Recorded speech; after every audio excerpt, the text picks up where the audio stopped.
What's up, peeps? Hope we're all doing well. Welcome back to the channel. We got a big one today that you might be interested in. It's definitely going to cause a lot of debate. You, of course, can leave those comments down below. Nadia now back in the news in the Call of Duty and Warzone space, as she has now said and supposed that apparently Call of Duty has blacklisted her from all Call of Duty events because of her posting bikini pictures. Probably an ongoing discussion if she's going to show more proof of this allegation. Obviously a pretty severe thing and something she has brought up in her past, but now given a bit more elaboration as to exactly what she means. Taking to Twitter at first to say completely blacklisted from playing Call of Duty tournaments, all for posting bikini pictures. I've never posted nudity once in my life, but again, the guys in the COD community can post their bare arse on social media.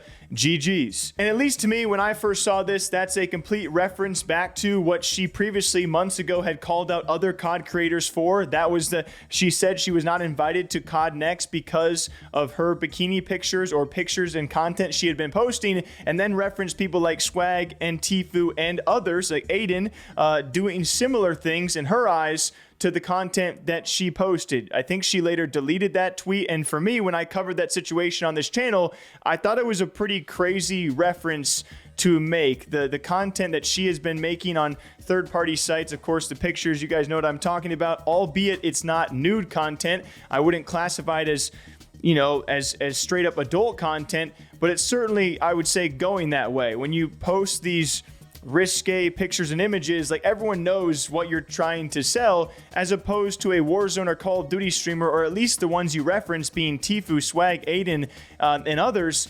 They're not doing those kind of content pieces. Like, they're not doing those pictures just to sell it somewhere else. At least that's what I concluded when I saw that allegation. She was trying to somehow compare her content to theirs, which I didn't think was fair. And one of those main examples she kept on going back to was the time that FaZe Swag got a Raven Software tattoo on his arse, and they ultimately made it their profile picture. I will agree with Nadia on the point that if she had gotten a Raven Software tattoo on her arse, I don't think Raven Software would have put that as their profile picture. That, at least, I can agree with her with.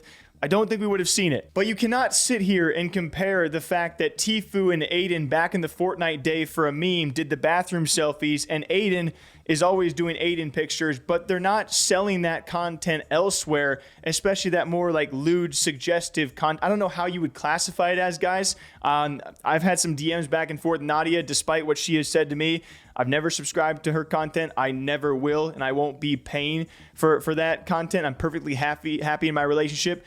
Just a little weird exchange of DMs that we have had. I don't have any ill will towards her, but I also don't know the full extent of her content on the third-party sites, okay? All I've seen is what I've seen on Twitter, which is pretty suggestive. I just don't think they're bikini pictures. They're not just bikini pictures. And I hate that we have to talk about this, but we have to give proper context. So that's been done. As Modern Warzone responded saying, so have you directly been told the reason why? Is there a rumor from a reliable source that you've heard, or are you assuming this because you can't think of anything else? You did just compete in the Optic 100K solo YOLO day a few weeks ago on Uzbekistan. No? So what's changed? Nadia goes, I can't think of anything else I have done. You have seen me every day on the game. I barely do any IRL anymore. And when I do, it's in my home, not in a hot tub or any type of sexual content. When I reached out, I heard nothing back, and I reached out to multiple reps. Doug then responds, the part that's confusing me is you got to compete in the 100K, which is an incredible opportunity to earn 20K a game. I don't see why they'd let you play in that, but then change your status to blacklisted so fast.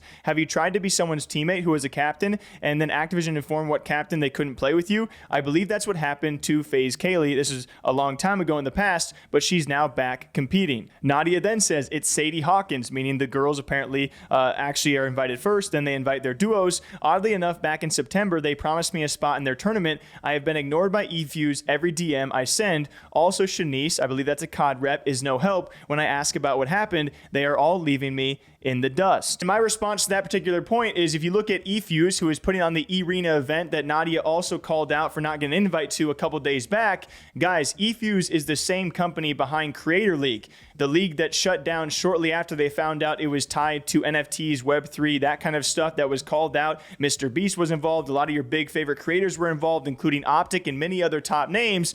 Then they shortly after found out that, oh, this is not the Creator League we promised, that we were, being a part of, that we were actually promised and told about. And so the entire thing shut down, followed by multiple layoffs through eFuse. So to say that you got a DM back in September, hey, that company has been through a lot since September. We're now in January.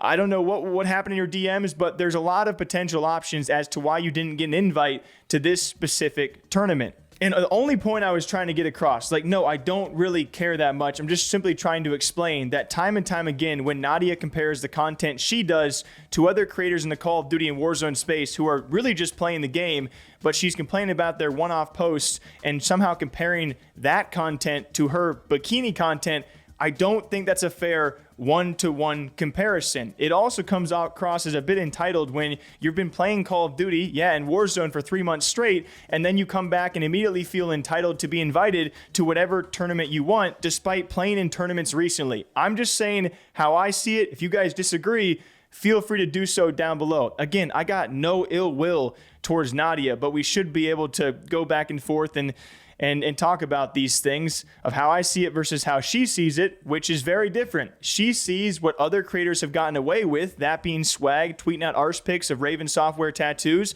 and what Aiden does, she sees that as equivalent and maybe preferential treatment of those streamers and her not being allowed to do her content away from Call of Duty and Warzone and still get invites as well. So what do you guys think? I'm tired, man. A little tired to start off this year. It's a heck of a start. So what do y'all think? Thanks for all being here. Thanks for watching. Keep it cool and calm, guys. Just trying to have a nice conversation and see what you guys think about the situation. We'll see what happens next with Nadia and competing in Call of Duty and Warzone events. Till next time, take care. We'll catch you back here soon.